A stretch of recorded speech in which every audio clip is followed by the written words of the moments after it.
खबर आपके ज्ञान में हो या नहीं, दो क्रिश्चियन प्रीस्ट थे, एक अफगानिस्तान में थे और एक यमन में थे। हमारे नागरिक थे, भारतीय मूल के थे, और दोनों का अपहरण किया गया। और दोनों का अपहरण किया गया बहुत माने जो थोड़े क्या कहूँ मैं इसको, आतंकवादी नहीं पर बहुत कट्टर विचार के लोगों ने किया। और वो कहते हैं कि इनको छुड़वाने में प्रधानमंत्री ने कितनी मेहनत की, और वो कहते हैं कि वो फॉरेन मिनिस्ट्री के पीछे पड़ गए। और ये इसका सबूत मैं आपको दे सकता हूं कि वो सचमुच पीछे पड़ गए। कहा हर हफ्ते वो चेक करते थे क्या हुआ इसका, कैसे निकाल रहे हो, क्या प्रगति हुई, किससे बात कर रहे हो। उसके बाद वो लिखते हैं एक ऑपरेशन जो यमन में हुआ था, ऑपरेशन राहत। यमन में वो युद्ध की स्थिति थी और गोलीबारी चल रही थी, बॉम्बिंग भी हो रहा था। हमारे लोग और हमारे अलावा दूसरे देशों के नागरिक भी फंसे हुए थे वहां। और वही जो हर्ष जी ने आपको कहा यूक्रेन के बारे में, वो पहली बार मैंने यमन में देखा कि प्रधानमंत्री ने सऊदी अरेबिया के राजा जो हैं किंग सलमान, उनको फोन किया और कहा कि मैं उस समय सऊदी अरेबिया के हवाई जहाज जो हैं वो यमन को बॉम्ब कर रहे थे। उन्होंने कहा कि मैं युद्ध विराम चाहता हूं और उस समय में हम अपने लोगों को निकालना चाहते हैं। और उनकी, मैं कहूंगा उनकी प्रतिष्ठा, उनकी वजन, जो भी आप कहें, मोदी जी की रिक्वेस्ट को वो ना नहीं कर पाए। और उसके कारण खाली हमारे लोग नहीं निकले और हमने निकाला, भारत ने जहाज भेजा, हमारे लोग निकले, हमारे साथ 45 देशों के और नागरिक निकले।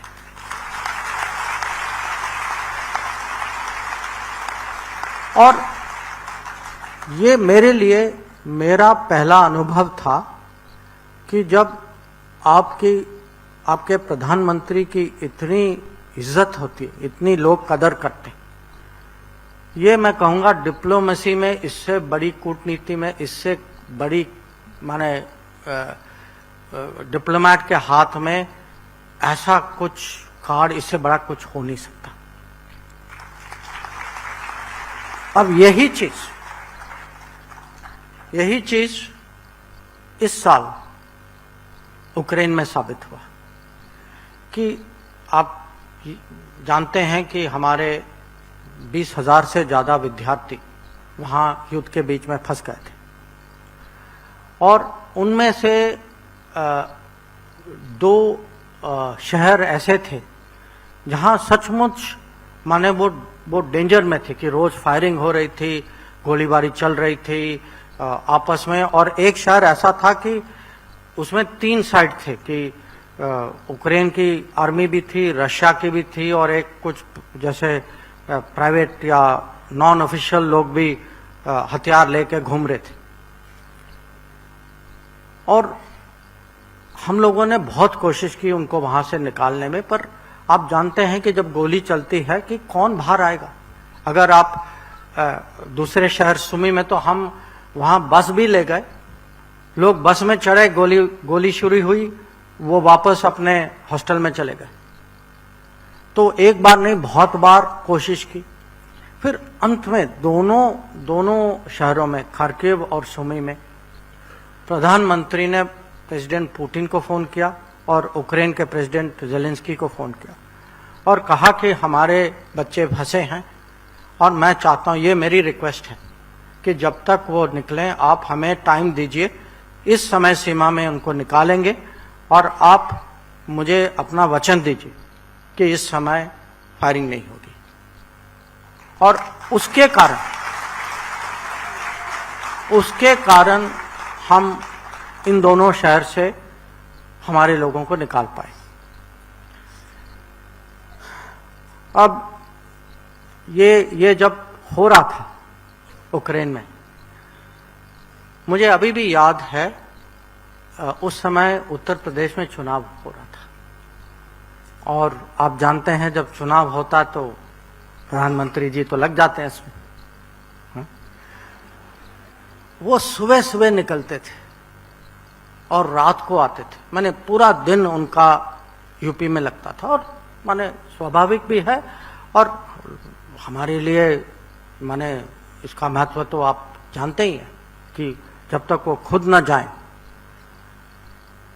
पर ये देखिए, सुबह निकलने के पहले माने 7 बजे के पहले वो चाहते थे कि मैं रिपोर्ट दूं कि आज क्या हुआ है, माने कल रात को क्या हुआ था, पिछले रिपोर्ट के बाद नई घटना क्या थी।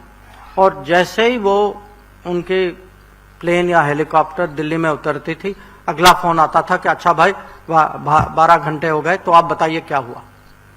तो कभी जब तक ये लोग फंसे हुए थे वहां पर, आपको ये भी याद होगा कि हमारे 5 मंत्री वहां गए थे।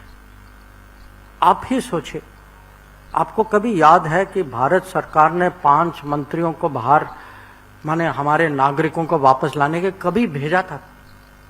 आप कमिटमेंट देखिए, और ये देखिए कि इसमें कमिटमेंट के अलावा टीम स्पिरिट देखिए कि ये 5 जो थे वहां, जो उक्रेन के पड़ोस में, सबको जिम्मेदारी दी गई थी कि सिंधिया जी रोमानिया में थे, हरदीप जी हंगरी में थे, किरण रिजिजू स्लोवाकिया में थी, जनरल वीके सिंह पोलैंड में थे। सब लोग अपना अपना वहां कर रहे थे। यहाँ जो है विदेश मंत्रालय में मैं और हमारे जो राज्य मंत्री जो हैं, हम लोग यहाँ से कोऑर्डिनेट कर रहे थे, और हम दिन में 2 बार 3 बार प्राइम मिनिस्टर को रिपोर्ट देते थे कि ये हुआ है, ये हमारी कोशिश थी, इसमें हम सफल रहे, इसमें असफल रहे, और इतनी डिटेल मॉनिटरिंग थी। और खाली मॉनिटरिंग की बात नहीं, जब कोई भी सिस्टम, कोई भी मैं कहूंगा ब्यूरोक्रेट, कोई भी मंत्री देखता है कि प्रधानमंत्री की वो कमिटमेंट, तो ये पूरे सिस्टम में इसका करंट जाता है। और अगर हम 20,000 लोगों को 90 फ्लाइट में वापस घर ले आए, इसका एक कारण है, और वो कारण आप जानते हैं। अब मैं आपको, और भी लेखक हैं और भी बड़े जाने माने लोग हैं, पर थोड़ी यहाँ भी समय की सीमा है, तो मैं अपने बारे में कुछ कहता हूँ, क्योंकि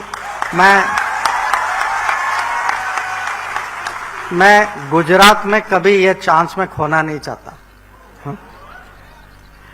और आज मेरे मन में था जब मैं सूरत आया,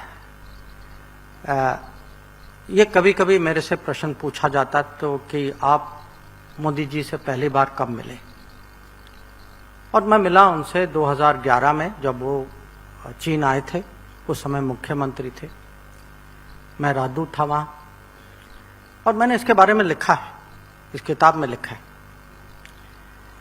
पर उसके पहले हमारी बातचीत भी हुई थी, आने के पहले, और ये बातचीत जो सूरत के रहने वाले हैं ये जरूर याद रखेंगे। आपको याद है कि 2010 में आपके 22 साथी थे जो चाइना में, उनको अरेस्ट किया गया था, और उनके खिलाफ ये डायमंड स्मगलिंग का आरोप लगाया गया था। अब देखिए, पूरे दुनिया में भारतीय नागरिक और भारतीय मूल के लोग 3 करोड़ से ज्यादा है। मैं 22 लोगों की बात कर रहा हूं। तो ये हो सकता था कि कोई कहे कि भाई 22 ही लोग हैं, चलो हो जाता है, कोई स्मगलिंग भी करता है, नहीं करता हो तो कभी कभी गलती भी हो जाती है, जो सिस्टम इसका कुछ करेगा। मेरा पहला कांटेक्ट, मुलाकात नहीं थी उस समय, मेरा पहला कांटेक्ट मोदी जी के साथ इस विषय पर था। और जो मैंने कहा ना कि एक बार पीछे पड़ जाते हैं, तो भाई मान लो पड़ जाते हैं पीछे।